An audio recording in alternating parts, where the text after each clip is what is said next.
El propósito del proyecto es el análisis computacional de dispositivos electromagnéticos resonantes.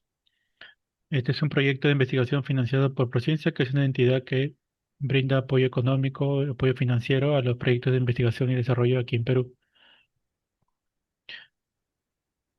En cuanto al proyecto, es base a una investigación de dispositivos electromagnéticos resonantes, asesorado por el doctor Ovidio Rubio. Para dar un contexto científico del desarrollo de proyectos, es que hoy en día, bueno, estamos rodeados directamente por campos electromagnéticos. Entonces, a lo largo del estudio de esos campos, descubrimos que hay una interacción de esos campos con diferentes materiales y sus propiedades. Entonces, entendimos que el campo eléctrico, que es el que en mayor medida realiza un cambio, con diferentes materiales, esos cambios puede ser un elemento de detección.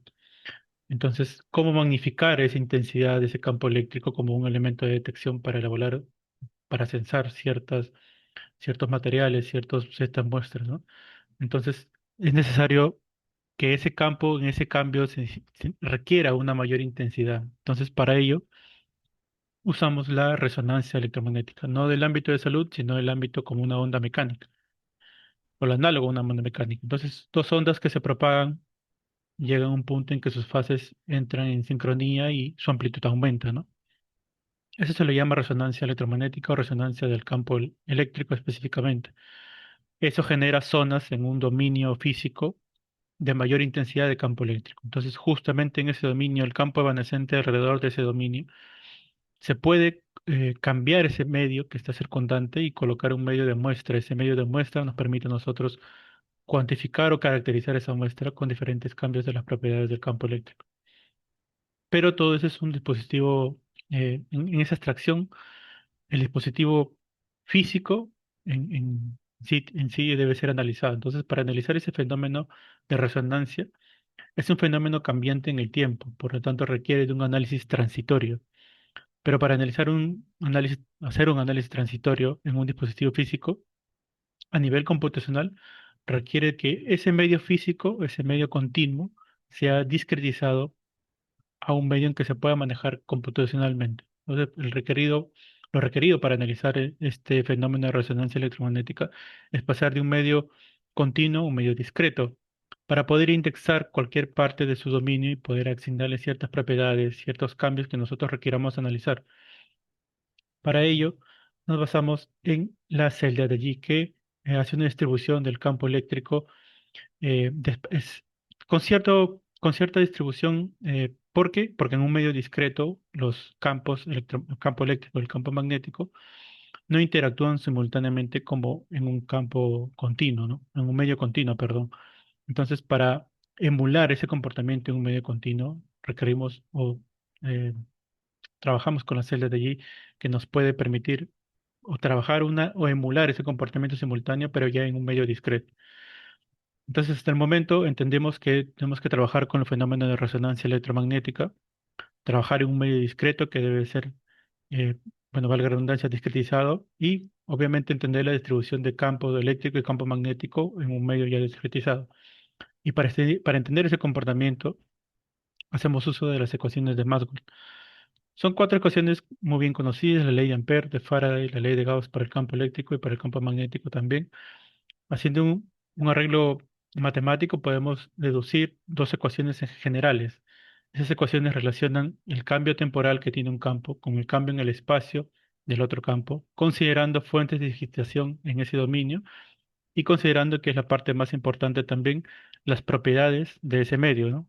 La permitividad relacionada con el campo eléctrico, la permeabilidad relacionada con el campo magnético, la conductividad eléctrica y lo análogo, que por una acción simétrica en las ecuaciones se considera las pérdidas magnéticas, que es lo análogo a la conductividad eléctrica, ¿no?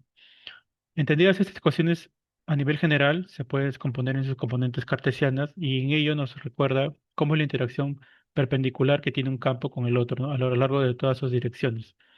Pero para entender esta dinámica y cómo es el análisis que nosotros realizamos a través de este algoritmo computacional, iniciaremos con una ejemplificación muy sencilla de 1D, ¿no?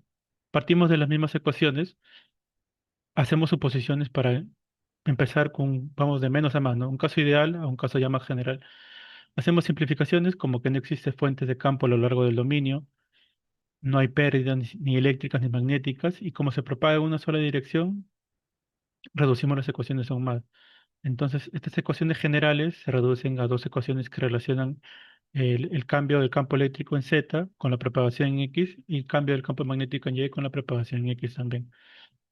Esas ecuaciones generales tienen por solución la ecuación que ven en pantalla, que relaciona la amplitud máxima del campo eléctrico, considerando el frente de onda, la frecuencia angular y posteriormente la dirección de propagación.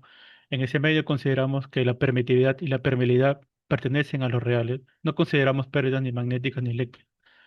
Pero ese es un medio continuo. Como he mencionado, hay que tener un medio discreto. Por lo tanto, ese medio continuo, mediante la notación que pueden ver también en la diapositiva, se pasa a un medio discreto, ¿no? Consideramos una sección del dominio para ejemplificar que es un medio discreto, que es una sección que se va a analizar considerando que toda esa sección es homogénea, ¿no?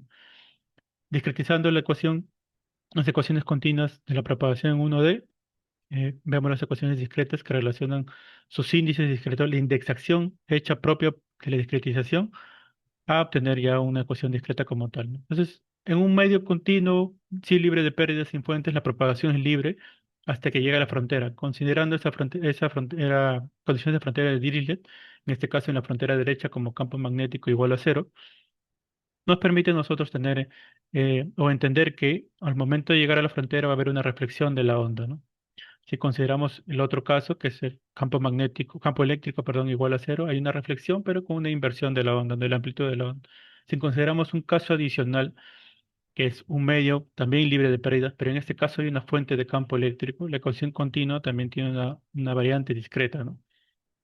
Para entender esa nueva ecuación, entonces ejemplificamos o desarrollamos la simulación en base a un algoritmo en donde podemos colocar la fuente en cualquier punto del espacio y ver cómo se propaga. Como no tiene restricción de propagación a una sola dirección, a un solo sentido, se propaga libremente tanto a la frontera m igual a cero o m igual a m, ¿no? Entonces esa propagación permite ver la reflexión en ambos sentidos, pero a tener condiciones de frontera diferentes, vamos a ver que en un lado se propaga y se mantiene la amplitud en el mismo sentido, mientras que el otro se refleja y se invierte. Añadiendo este caso adicional, que es las condiciones de frontera absorbentes. Como requerimos que el dispositivo sea de microondas, son resonantes, nos permite analizar solo una sección del dominio continuo, en el dominio discreto también. Entonces, para ejemplificar que la propagación no va a ser libre hasta el infinito, consideramos fuentes o condiciones de frontera absorbentes que nos permiten reducir el dominio y analizar una sección de interés. Desarrollamos también las ecuaciones discretas para ese dominio, como es en una sola dirección, solamente interviene la ecuación discreta a lo largo de esa propagación. Y al entender que es una fuente, unas condiciones de frontera absorbentes, significa que en las fronteras el campo eléctrico no va a haber una reflexión. Entonces se absorben como tal. Y eso es lo que ejemplifica el recuadro o la gráfica de la propagación de la onda. Pero añadiendo esto a este caso, este tercer caso, un último caso, es el cambio de propiedades, que es una sección de las cuales las ecuaciones generales las describen, ¿no? Cómo interviene la permitividad, la permeabilidad, la conductividad eléctrica y la pérdida magnética. Pero para ello también tiene que ser un símil con la parte discreta. Entonces, al tener un medio discreto, tenemos un vector de propiedades. Ese vector de propiedades se le asigna un valor específico dependiendo del medio, una permitividad, una permeabilidad, una conductividad y unas pérdidas magnéticas, en las cuales esas propiedades también van a tener una indexación. En uno d es sencillo, es un vector a lo largo del dominio, ¿no? Según la partición que hayamos requerido. En el medio discreto, esa partición o ese cambio de permitividad influye como un denominador en la ecuación del campo eléctrico. Si agregamos ese cambio de permitividad al dominio como tal, el dominio discreto, sabemos que la permitividad está relacionada con el índice de refracción, por lo tanto, el cambio de permitividad va a requerir o va a dar como resultado que una parte de la onda se refleje y otra parte de la onda se refracte. Y es lo que nos muestra también la simulación. Al cambiar esas propiedades, va a haber una sección de la onda que va a ser reflejada y una presión de la onda que se refracta. Esa porción igual va a actuar con las condiciones de frontera absorbentes, la sección que se refleja, ¿no? Entonces se mantiene las propiedades y toda la teoría que se debe cumplir según las ecuaciones. Pero hasta el momento todo es uno de todos son casos que se han podido ver de manera didáctica de entenderlo, pero a nivel ya de investigación, de nuestra investigación, desarrollamos dispositivos físicos. Esos dispositivos físicos tienen un largo, un ancho, un espesor y tienen diferentes materiales.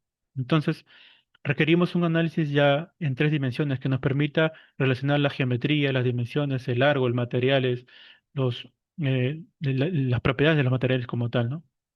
Entonces, para eso se utiliza el método de diferencias finitas para el análisis transitorio, ya pero en tres dimensiones.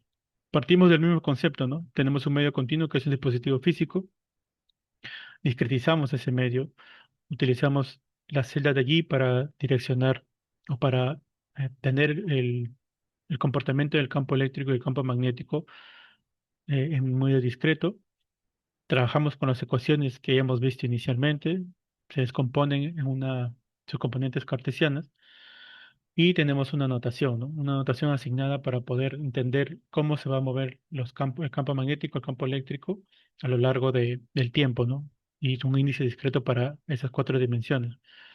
Y en el caso del método que se está usando, se utiliza la derivada centrada, ¿no? Teniendo en consideración que son las fórmulas matemáticas derivadas de la serie de Taylor. Entonces, para ubicarnos en espacio, utilizamos la celda de G adaptada para el algoritmo de Schneider.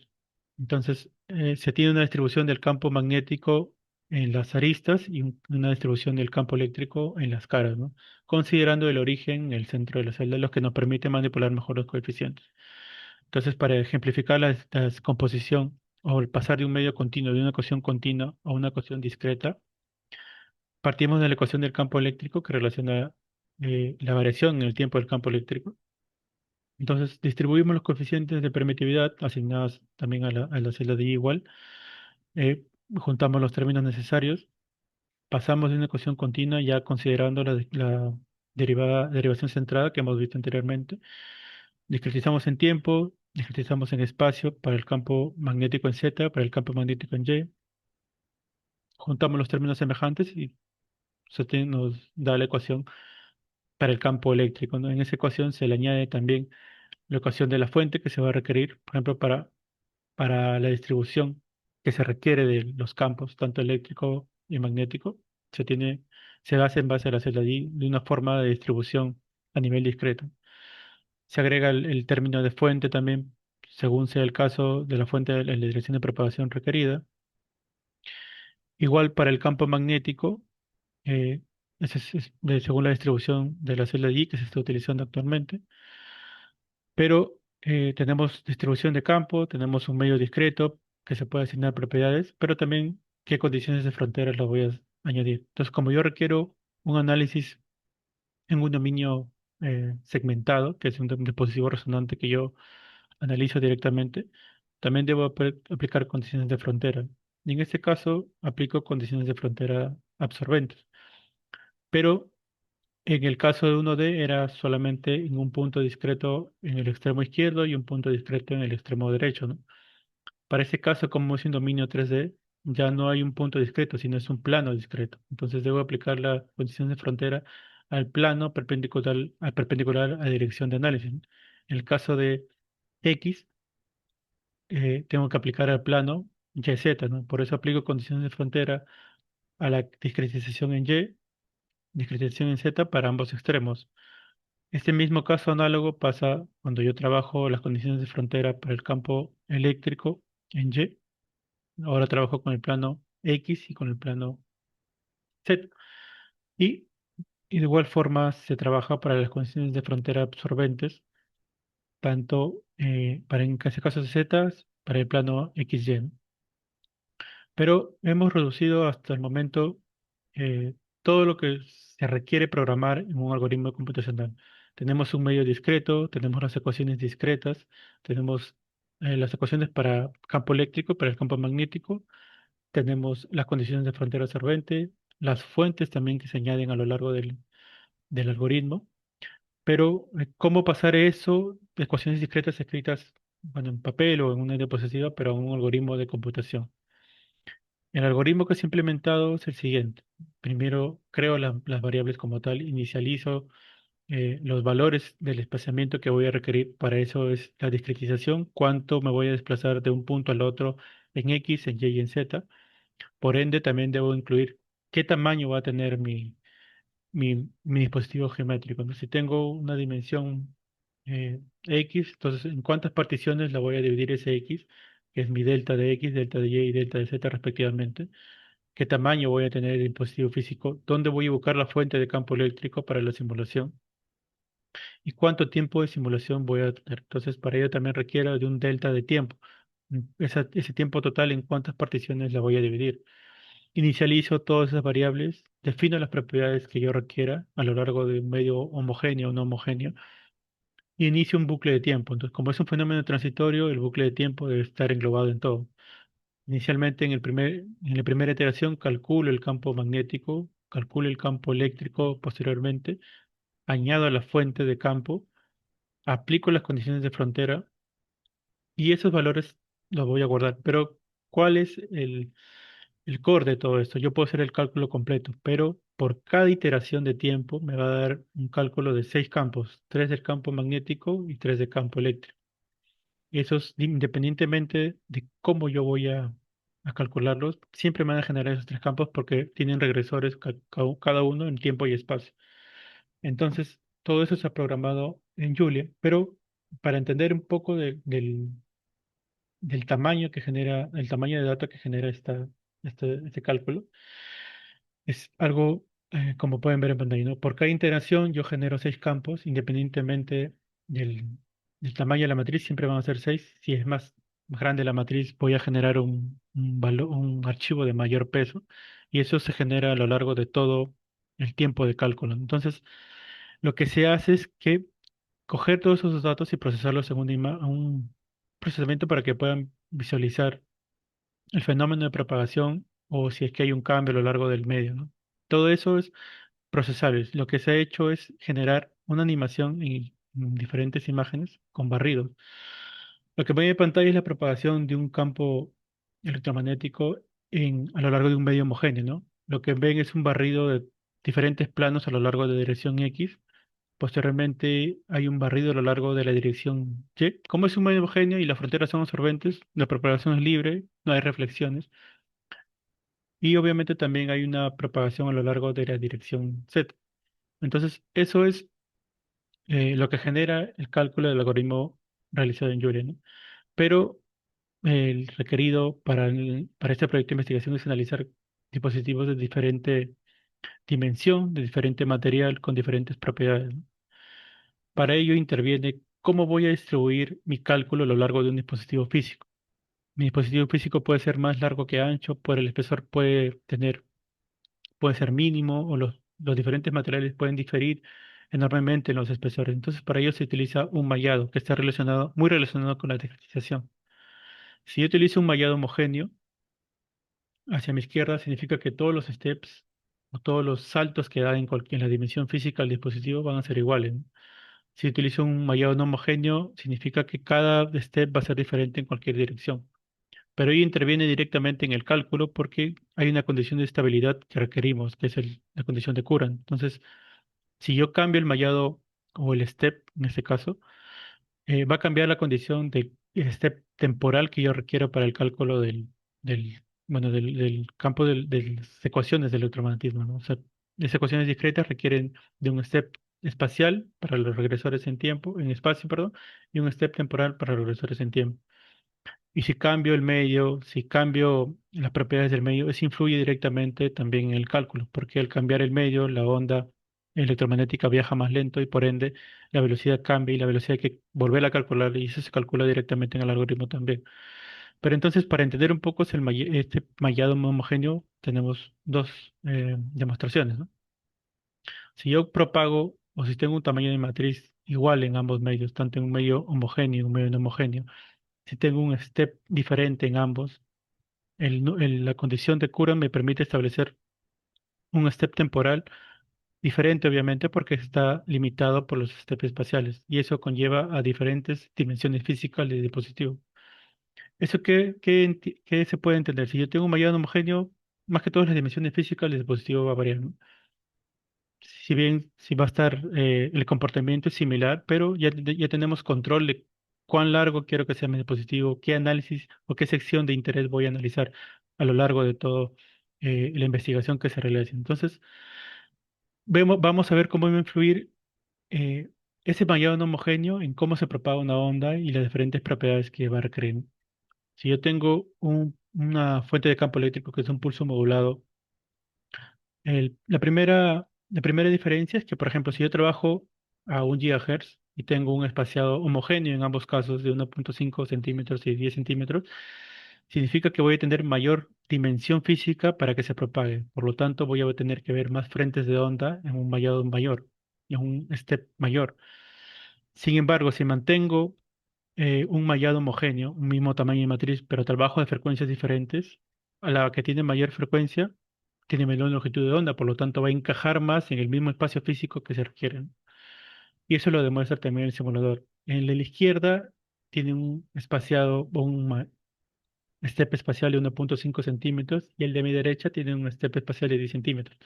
Trabajando a la misma frecuencia, tengo en la derecha una mayor dimensión física de propagación, por lo tanto voy a poder ver más frentes de onda a lo largo de esa propagación. Por otro lado, si trabajo a dos frecuencias diferentes, si tengo un mismo espaciado, un mismo step, eso requiere que si yo tengo una frecuencia mayor, tengo una menor longitud de onda y por lo tanto voy a tener mayor espacio para poder propagarme y poder visualizar mayor frentes de onda, ¿no? Entonces, esa es la influencia directa del mallado. Si yo puedo dimensionar mi dispositivo físico haciéndolo más fino en ciertas secciones de interés, más grueso en secciones en las que no tengo mucho fenómeno que analizar o mucho cambio que analizar, eso me permite a mí hacer más versátil mi mallado, por ende, influye directamente en las ecuaciones del cálculo y me permite trabajar dispositivos versátiles eh, con diferentes dimensiones físicas. Añadido a eso, tenemos ya mapeado lo que es dimensiones físicas. Perfecto. Pero ahora, ¿cómo influye? Esa es la variación en espacio. La variación en tiempo siempre se va a estar dando, pero ahora, ¿cómo influye el cambio de propiedades, ¿no? Sabemos que la permitividad y la permeabilidad están relacionadas con el índice de refracción. Al momento de una onda que incide en un medio y hay un cambio del medio, de las propiedades del medio, una sección de esa onda se va a propagar con reflexión y otra se va a propagar con refracción. Entonces, entender cómo cambian las propiedades y cómo va a influir directamente en la propagación de una onda electromagnética nos permite también visualizarlo a través del simulador. Entonces, lo primero que se visualiza es que si yo cambio la permitividad del medio, como es un valor más alto, la velocidad se va a reducir, por lo tanto, va a ser más lento a lo largo de la propagación. Entonces, a mi izquierda tengo un medio con permitividad relativa de 1 y a mi derecha permitividad relativa de 2.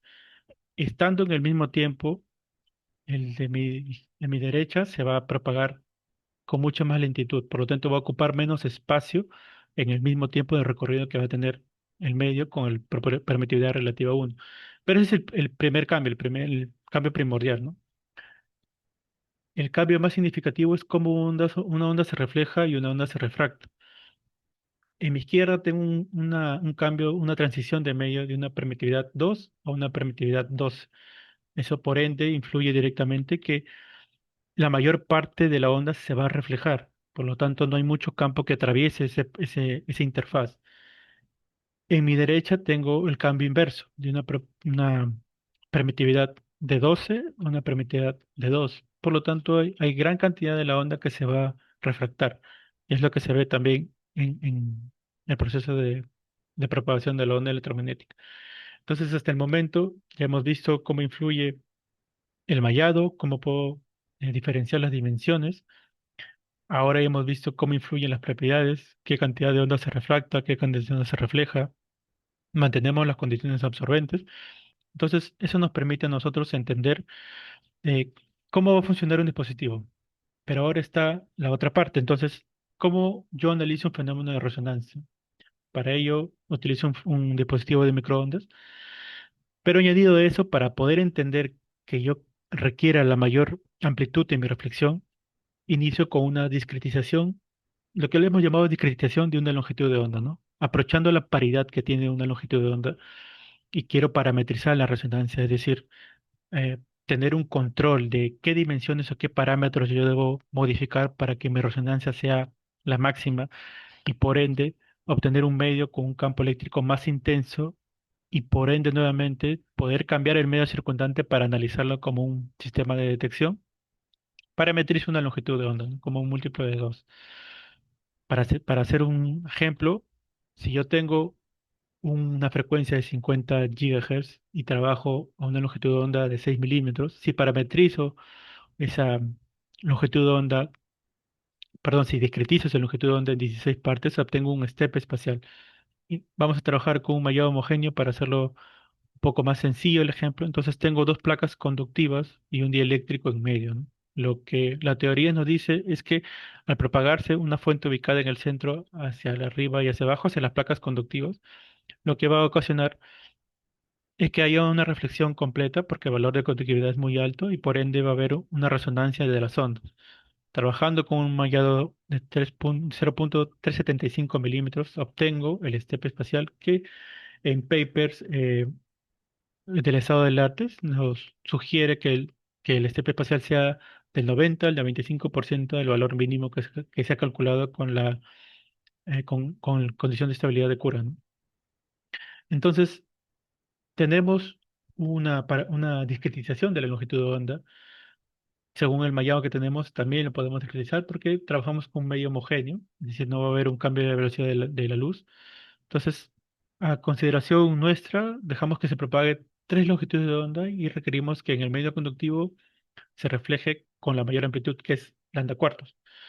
Entonces, ese es el planteamiento de nuestro objetivo, ¿no? Que se pueda reflejar con la mayor amplitud para aumentar así la resonancia. Entonces, por ende, dejamos que se propague la onda a lo largo del medio y hay una apreciación muy, eh, a ver si es que lo pueden observar, hay ondas interferencias que se dan al momento de reflejarse en los materiales conductivos, tanto en la parte superior como en la parte inferior.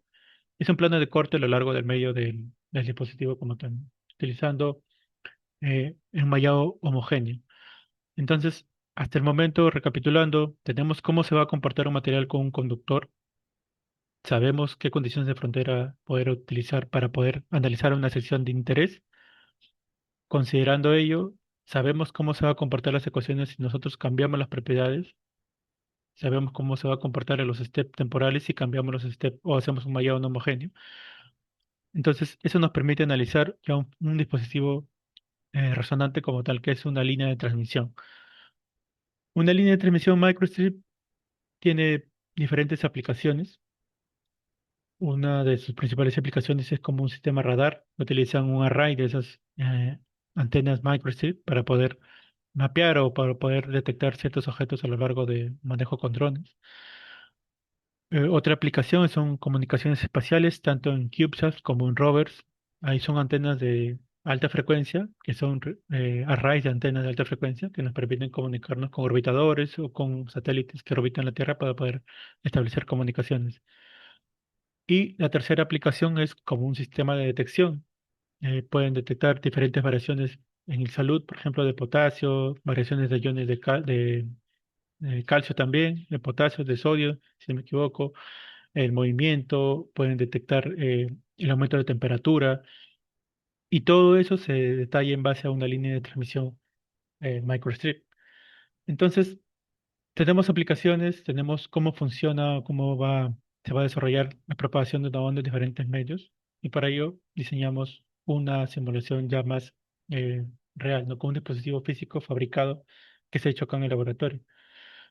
Los parámetros de simulación se han elegido los siguientes. Tenemos un tamaño de matriz de 67 por 120. Hemos elegido un mallado no homogéneo de 9 milímetros por 5 por 1.65. Por ello nos da unas dimensiones de 6 por 5 por 21, 0.21 centímetros. Ubicamos la fuente en el extremo lateral del eje Y, desviado unos índices hacia adelante para no interferir con con las condiciones de frontera absorbentes y la onda y la fuente no se puede absorber. Considerando el step no homogéneo, el step espacial no homogéneo, calculamos el step temporal que nos da 5.2 por 10 a menos 14 segundos. Para fines prácticos de la simulación, hemos considerado un tiempo de 1000 puntos de cálculos temporales, lo que nos da un tiempo total de 5.2 por 10 a menos 11 segundos. Debido, bueno, hemos reducido el tiempo en realidad tenemos un criterio de propagación que nos permite definir mayor cantidad de puntos de tiempo, pero para fines prácticos se ha reducido. Obviamente, el cálculo, mientras más fina sea la malla, mientras más pequeño sea el step, mientras más grande sea la matriz, va a demorar o va a requerir mayor tiempo computacional.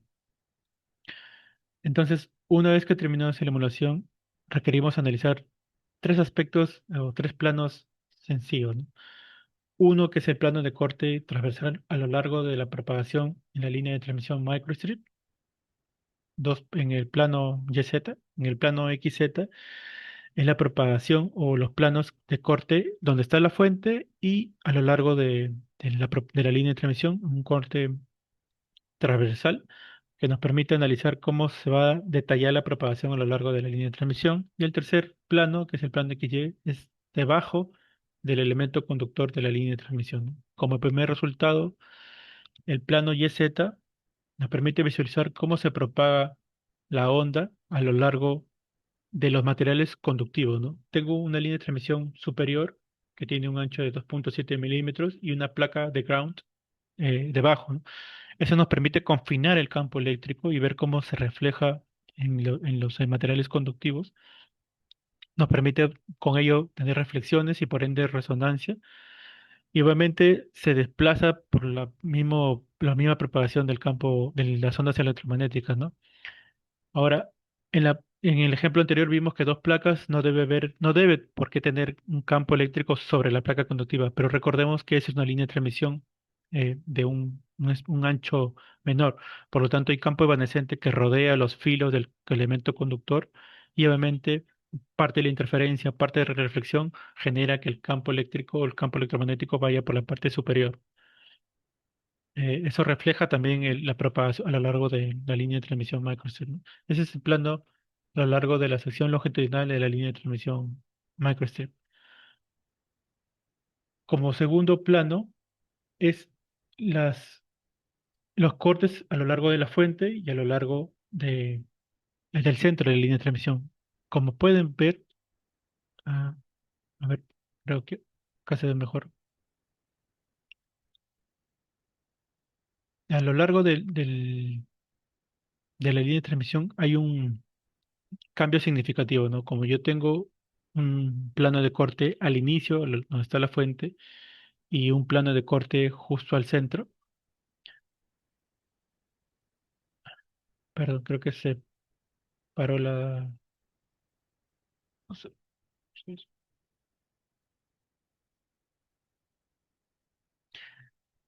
bueno, sigo mencionando. eh, como tengo una propagación a lo largo de la línea de transmisión, el primer plano de corte se va a mostrar en un menor tiempo que el plano que se encuentra a lo largo del centro, ¿no? Porque la propagación se está dando en el mismo, están sincronizadas ambas imágenes, por lo tanto, a lo largo de la propagación se va a mostrar primero el plano que está más cerca a la fuente que el plano que está más alejado de la misma, ¿no?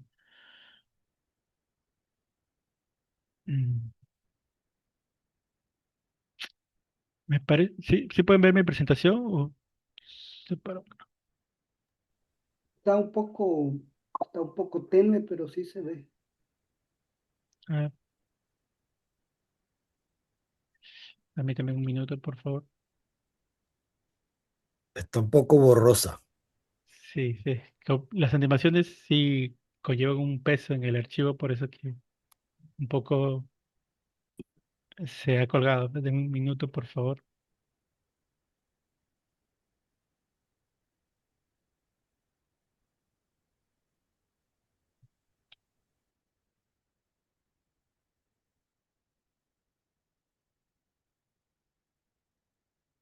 Como que se ha congelado ahí.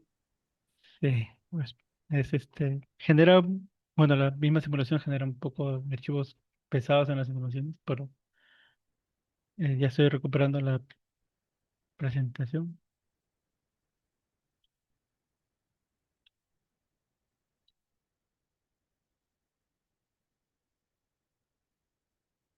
Ya está.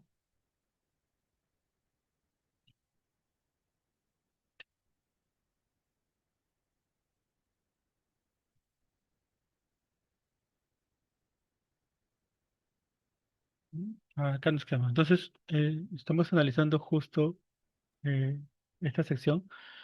Como les mencionaba, en la parte inferior es la propagación a lo largo de la sección longitudinal que se muestra después de la propagación en la parte superior, ¿no? Que es el plano que está más cercano a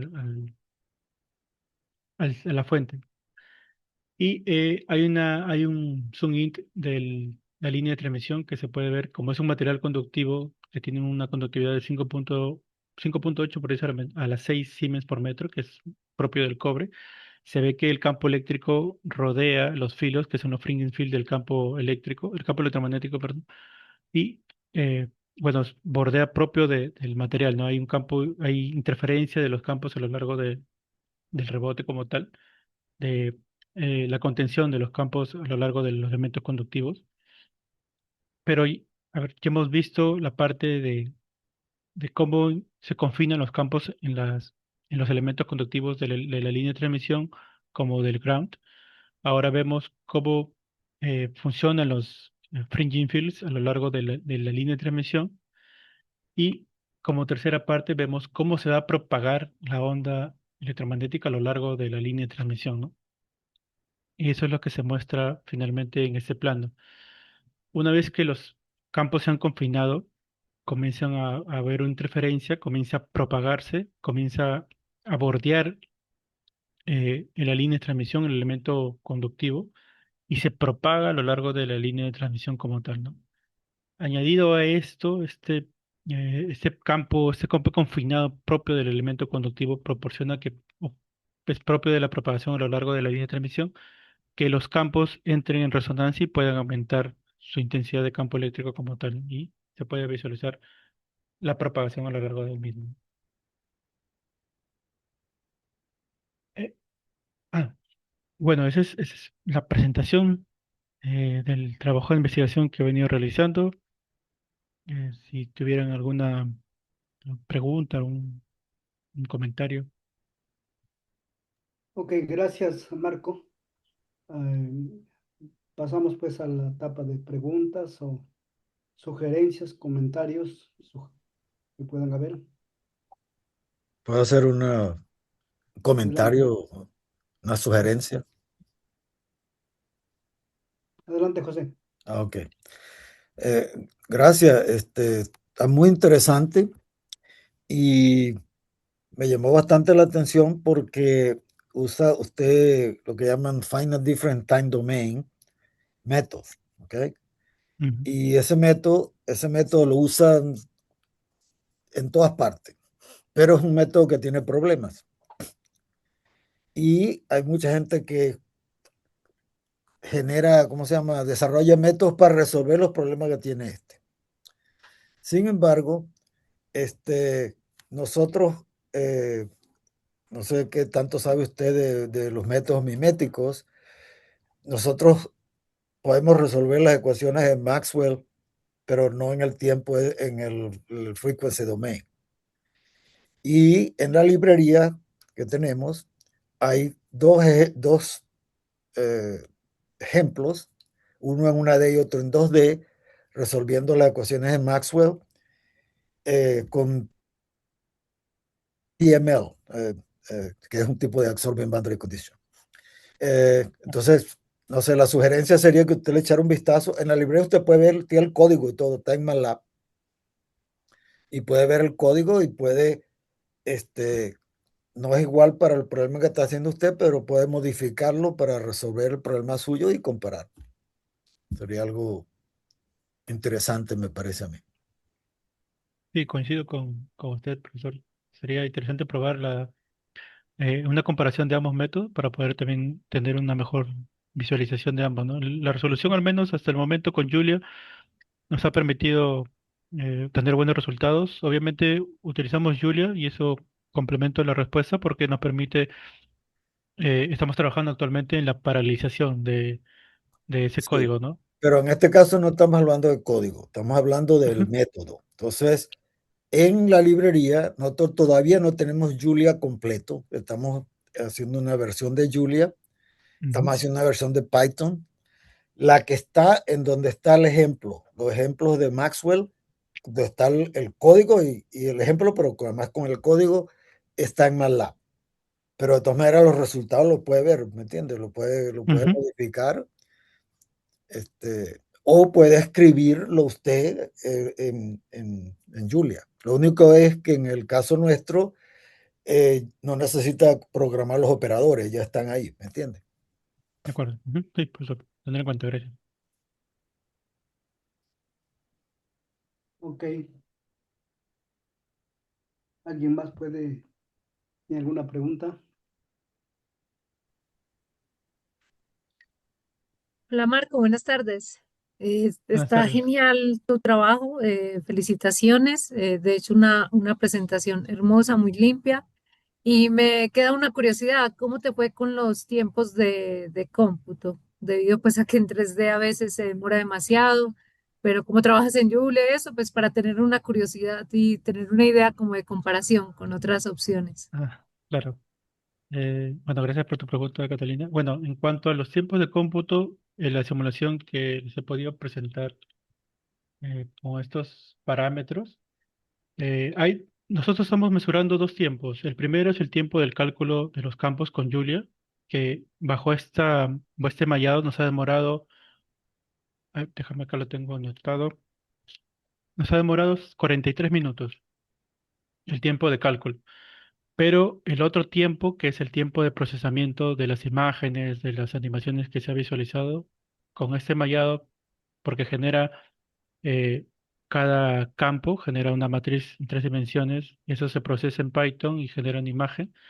Nos ha demorado alrededor de 3 horas y media, 4 horas, incluyendo la generación de imágenes y posteriormente el procesamiento de un video con este mallado y con este tiempo de cálculo que ves abajo, ¿no? Pero, eh, bueno, lo requerido de este método es para analizar dispositivos resonantes que trabajan con dimensiones un poco más pequeñas, ¿no? Estamos derivándolo también para la parte óptica. Eso conlleva que el mallado sea un poco más fino. Hasta el momento, con Julia, en programación secuencial, el mayor tiempo de cálculo que nos ha dado son de 4 horas. A raíz de eso, pasamos ya a la parte de paralelización, que se ha visto muy beneficiada. El tiempo de 4 horas nos ha demorado ahora 20 minutos. Entonces, nos permite tener un mejor performance de la simulación. Pero sí, eh, comparamos el tiempo de Julia secuencial, de la programación secuencial, con Fortran. Nos da un tiempo muy similar. Fortran es un poco más rápido, pero a nivel de mallado bueno, de un vallado extremo que lo hemos usado serás unos 10 minutos más rápido. Con C también lo probamos, que relativamente tiene un tiempo equivalente con Julia, pero con Julia, utilizando GPU y paralización, nos ha dado un tiempo muy rápido de cálculo. Disculpa, solo para complementar algo. Las imágenes, entonces están haciéndose con mezcla entre Julia y Python, la visualización. La visualización es enteramente con Python, la generación de imágenes y el Ok, video. El cálculo como tal es de Julia. desde Julia, listo. Muchas gracias. Mm. Ok. ¿Alguien más?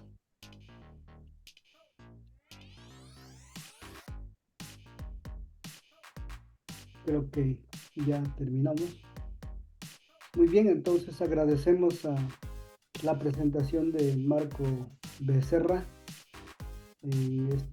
por este tiempo y pues nos estaríamos programando para la próxima de aquí a 15 días para seguir con alguna otra presentación. Muchas gracias, Marco. Gracias a todos los que están aquí presentes.